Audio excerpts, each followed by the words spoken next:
શોભયદ ભદ્રમદનના શુભા 1 2 3 4 ને 5 4 ના કર નાખો. ઓમ અનંતાય નમઃ કુર્માય નમઃ વિમલાય નમઃ શેષાય નમઃ પદ્યનાભાય નમઃ.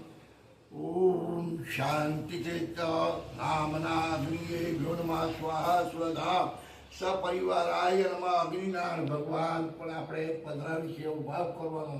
યજ્ઞ પુણ્ય બ્રહ્માય નમઃ વિષ્ણવે નમઃ રુદ્રાય નમઃ યોનિ સ્વરૂપાય નમઃ પ્રેમા જગતજનની 64 યોગિની સ્વરૂપાય અને એમનો સપરિવાર નૈઋત્ય પુરુષમાં નૈઋત્ય ખૂણામાં વાસ્તુ પુરુષાય નમઃ. સમસ્ત પૃથ્વી પરિવાર જો નમો નમઃ. તુર્યામ પૃથ્વે પ્રયા રુદારુ કાની દેવી ચમચમ ધાર મામ દેવીએ પવિત્ર પુરુષાસનમ પાણી ચકી બધી અનેક પૂજા સાંગ સપરિવાર વિષ્ણુ મહેતી સપરિવાર પ્રિયતા મંત્ર બધી 3 વખત ઠાકોરજી ભગવાન નામ લેજો. વિષ્ણવે નમઃ વિષ્ણવે નમઃ વિષ્ણવે નમઃ.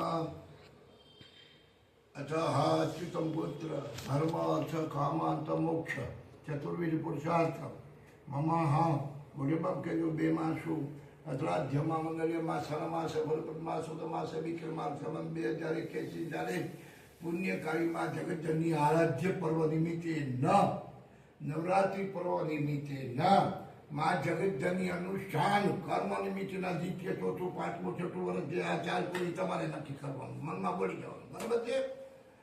અદ્ય દિને નવરાત્રિ અનુષ્ઠાન પર્વ કર્મ નિમિત્તના ઘટવિધિ સ્વરૂપાય હોમાર્ચન કર્મ નિમિત્તે આમાં 2 વસ્તુ હોય. પાઠાત્મક હોય ને હોમાર્ચક હોય.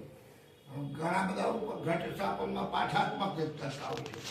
આપણે મસ્તક બરાબર ધર્માન મંત્ર 51,000 મંત્ર સ્વરૂપાય પૂર્ણ મંત્ર સ્વરૂપાય અથવા બીજ મંત્ર સ્વરૂપાય દશાંશોમ સ્વરૂપાય. દશાંશોમ કેને કરો ને તમે દશાનો હોમ સ્વરૂપાય મન વચન કર્મની ભાવનાની ભક્તિની નીતિ નિયમ સ્વાધ્યાય ટેક 9 દિન.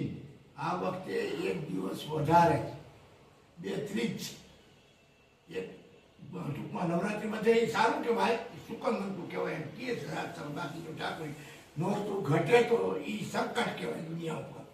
તો નવરાત્રિ પર્વ કર્મ નિમિત્તેના અનુષ્ઠાન પર્વ કર્મ નિમિત્તેના ચંડી પાઠેનમ પાઠાટમ મુખવાચનમ મુખવાચન જે સ્વરૂપે તમે કરતા હો તો મુખ એટલે 7 ગોઠ બંધ રાખીને જે તમે કરો એ મુખવાચન કહેવાય અને બોલો જોરથી એ મુખવાચન. આવા સ્વરૂપે જે કાંઈ એના પુણ્ય 9 દિન કર્મ નિમિત્તેના નવરાત્રિ પર્વ કર્મ નિમિત્તેના પૂર્ણાવૃત્તિ સ્વરૂપા આપણે હોમાં રહેશે ને ભાઈ દશેરાનું રહેશે કે 9 દિવસ જ કરવું પડશે ને. હોમાં 7 દિવસે પૂરા કરીશ, 8મે દિવસે યજ્ઞ. 9 દિવસે જે પૂર્ણ કરી પછી તમે જે કાંઈ કરતા હોય બ્રહ્મ ભોજન આપણે સંકલ્પ અત્યારે લઈ લેશી દશેરાને કરે પછી ઈ સંકલ્પ તમને પછી ભોજન એ પછી કરાવશો ને. તો જે ખાતા હોય લોકો ખાતા હોય એનો કાંઈ સવાલ નથી. બ્રહ્માર્પણ બ્રહ્મને બ્રહ્માર્પણ નગર બ્રહ્મ કર્મ સમાધિનમ મમ આત્મન સૌષ્ઠવ આત્મનમ શુદ્ધિ હૃદયમ શુદ્ધિ શરીરમ શુદ્ધિ મન શુદ્ધિકરણમ નિમિત્તે નર્વાણ મા જગતજનની યોનિ સ્વરૂપાય અતઃ સપઠમ યજ્ઞો અગ્નિહોત્રી દેવી અગ્નિનારાયણ સપરિવાર પ્રિયતા. બ્રહ્મ ભોજન જો એક વસ્તુ તમે આ વસ્તુ માનો કે અનુષ્ઠાન કરો. અનુષ્ઠાન તમને કહું અનુષ્ઠાન છે ને 2 પ્રકારના.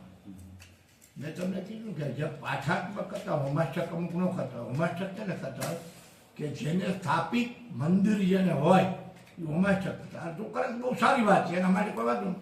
એટલે હોમાષ્ટક કરતા હોય ને એટલે એને આ વસ્તુ લાગવું પડે. સમજાય ગયું? તર્પણ જો હોમાષ્ટક કરો ને તર્પણ ન કરો તો તમારી વિધિ અધૂરી. સમજાય ગયું? તર્પણ અર્પણ ને સમર્પણ 3 વસ્તુ જોઈએ. ગાડી છે બેટા લાવ કરી દઉં ટોપકું છે ને પાતળું હોય છે. આ બધી ટેકનિકલ